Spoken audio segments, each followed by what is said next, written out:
Don't look up there. Okay, so we just looked at Carter. Makes us look better than we really are on these things. All cameras are rolling. Okay. Whenever you're ready, Carter, go ahead.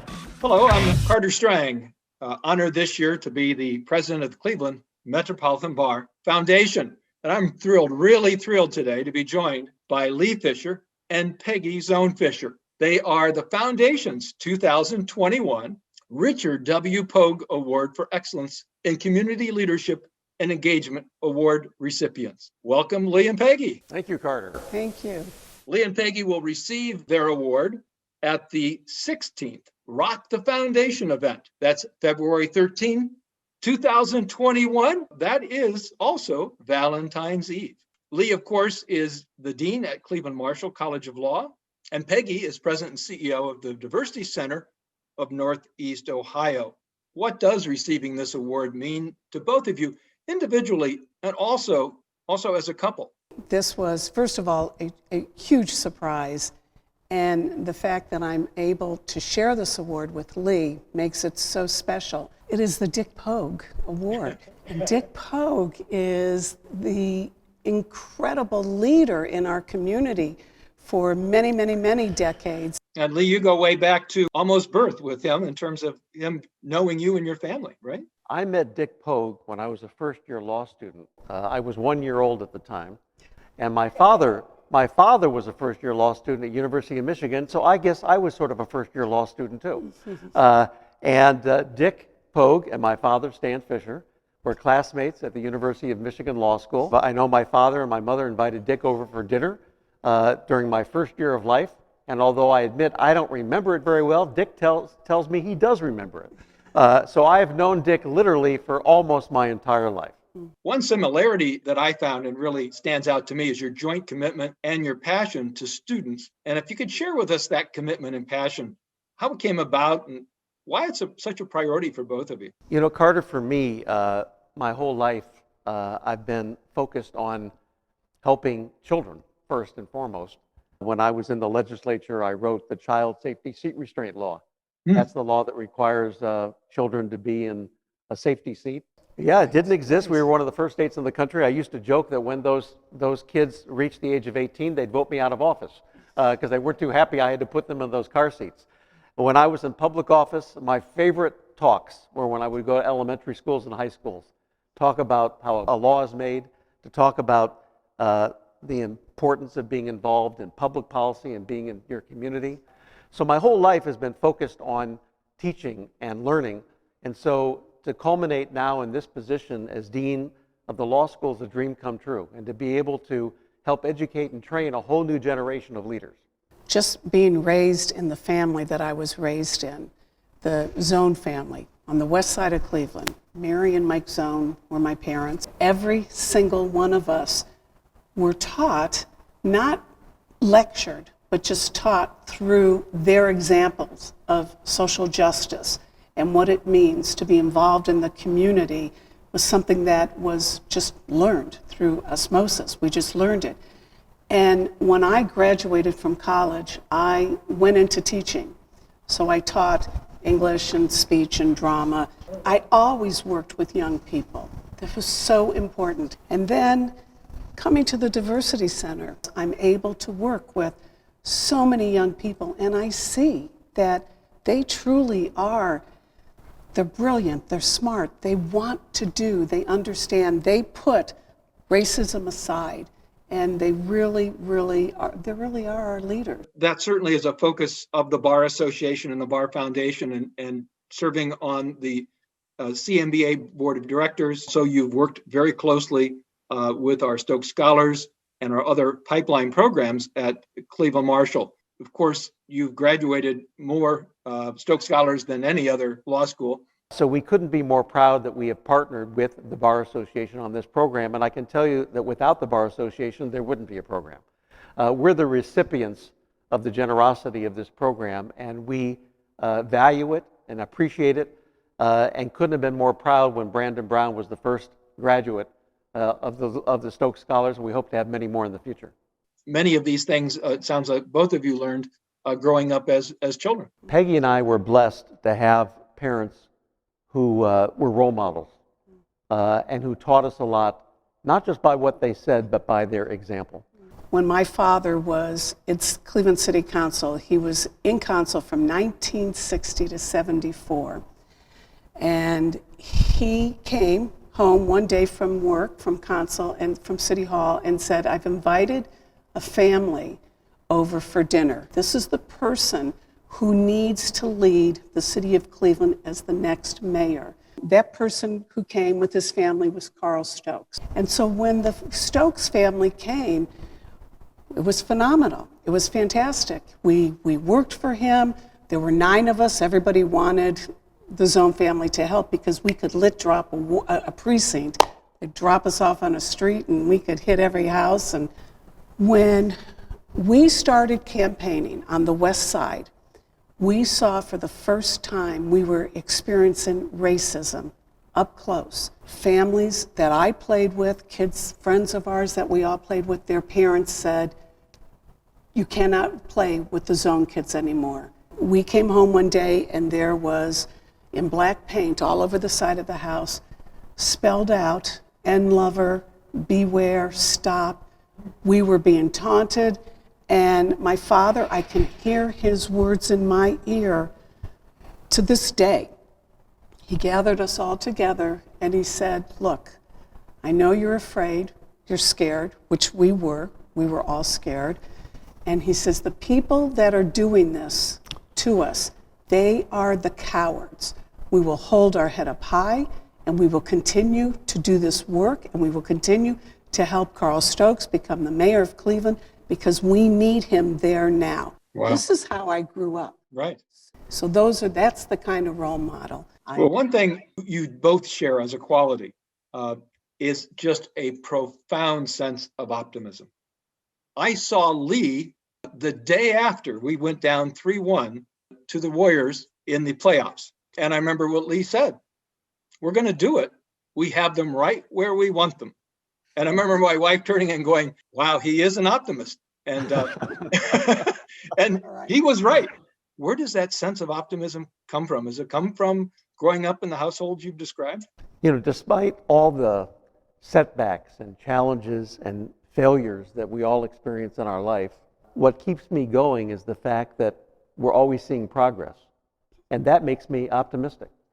If you're focused on solving of every problem, it's easy to become a pessimist because it's hard to solve every problem. But if you're focused on moving the needle and making progress and seeing that, that's something worth celebrating.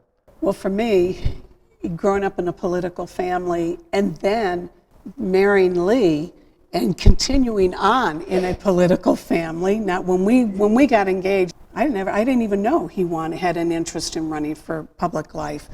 And so for me, I always said to our kids, said to everybody around, with that kind, putting yourself out there all the time, working in campaigns, hearing things, you have to keep a sense of humor. Not to take yourself too seriously, and always have a good sense of humor. I think I'm kind of a funny person, and so I make you laugh a lot. So. How did you meet? Was it love at first sight? Well, I'll say for me it was infatuation at first sight that turned into love.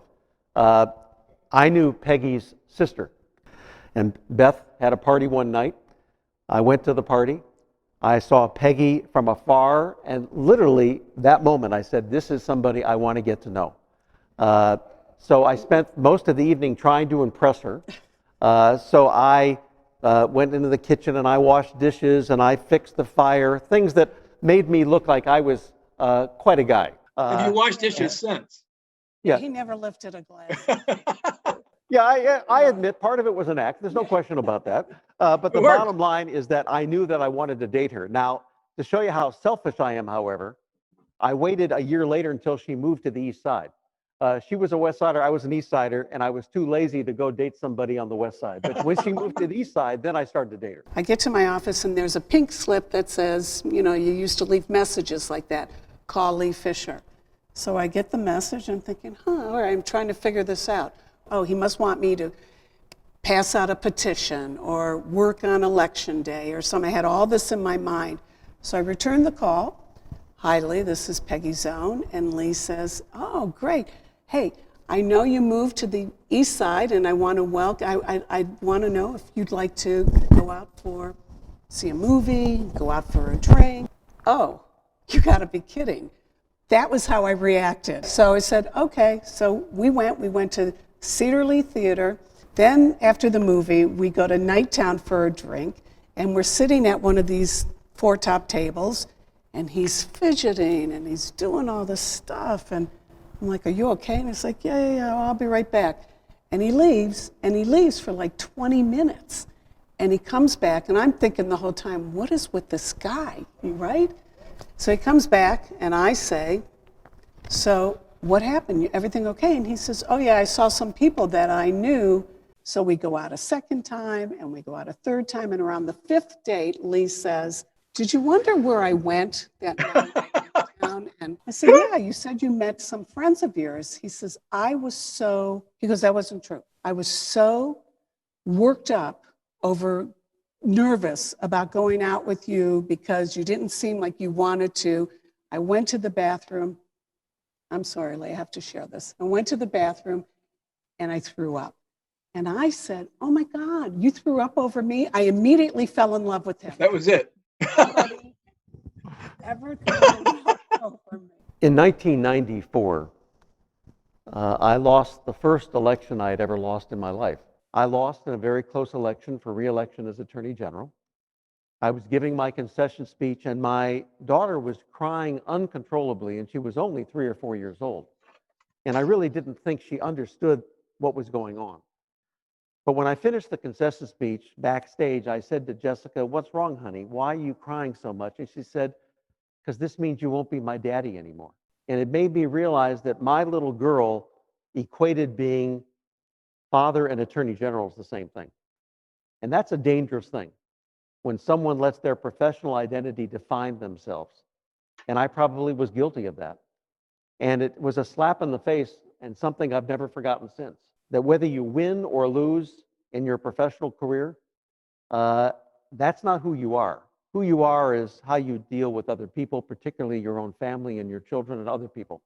What would you say in terms of positions held has been your favorite and most challenging? In 1985, there were some cross burnings on the front lawn of some black families in Collinwood, an area that I represented as a state senator. It made me angry, and I did what a lot of politicians do. I wrote a press release and decried racism. But that's all I did. And the next day I sort of felt hollow and felt like I really hadn't done much. I just did the obligatory decrying racism. And I thought there's got to be something more that I can do here. So I called the state senator who shared Collinwood with me. He was an adjoining district. We split Collinwood. His name was Mike White. He later became the mayor of Cleveland. And I said, "Mike, why don't we write a law that says if you commit a crime against someone because of the color of their skin or their sexual orientation or their cultural background, that's not just a crime against that person. It's not a crime against the family. It's a crime against society. And it deserves stiffer punishment." And together we wrote Ohio's hate crime law, one of the first in the country. Now every state has a hate crime law, and there's a federal hate crime law. But the story doesn't end there, Carter, because 5 years later, I get elected Attorney General of Ohio. And my friends in the ACLU challenged the constitutionality of the law that I had written, the hate crime law. And so all of a sudden, I was charged with defending it. So I said to my staff, and this one is personal to me, so I'm going to defend it myself. And so I argued the case in the Ohio Supreme Court. I lost, but it was appealed to the U.S. Supreme Court. We won in the U.S. Supreme Court. Wow. And because it was a law that had to do with punishing those who committed acts of evil against someone else because of the color of their skin or their ethnic origin, that's probably the thing I'm most proud of in my professional career. I am proud of the work that I have done with AIDS and HIV individuals. And my brother Marty passed away. He died in 1993 from complications of HIV. And there wasn't a cocktail at that time. There was only one drug, and it was AZT. And had there been a cocktail, Marty would be alive today. And I'm proud of the fact that President Clinton appointed me as the only White House commissioner and delegate to the first White House conference on AIDS. I'm very proud of that. Let's focus just a little bit on the big event, Rock 16. As they say, Valentine's Eve, how appropriate, right, for the two of you. This year, of course, it will have to be virtual, but nonetheless, it's a magic night. Talent show, music box, that's really cool. So we're going to incorporate a lot of those things that we had before, but actually in some ways be able to broaden our audience because you don't have to physically be there.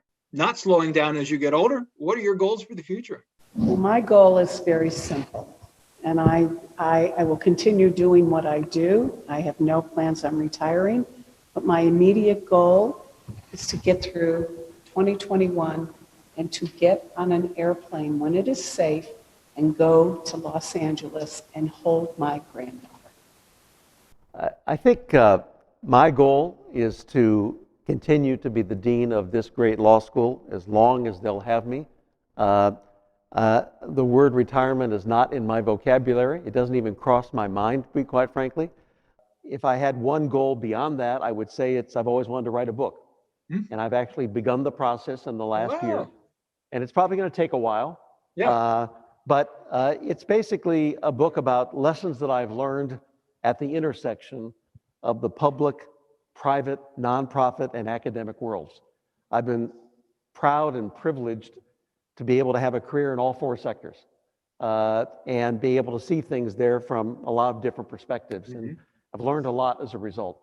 I've loved all the jobs that I've had.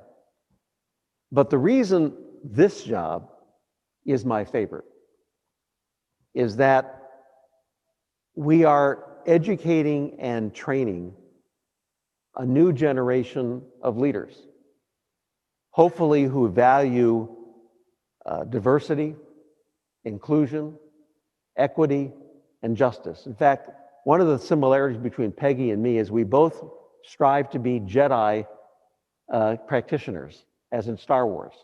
Jedi stands for justice, equity, diversity, and inclusion. And I believe that this generation of leaders that we are training, many will be Jedi practitioners who understand that that law school is not just about learning law, it's about also living justice and living a life of justice and giving back. Well, may the force be with both of you and with us.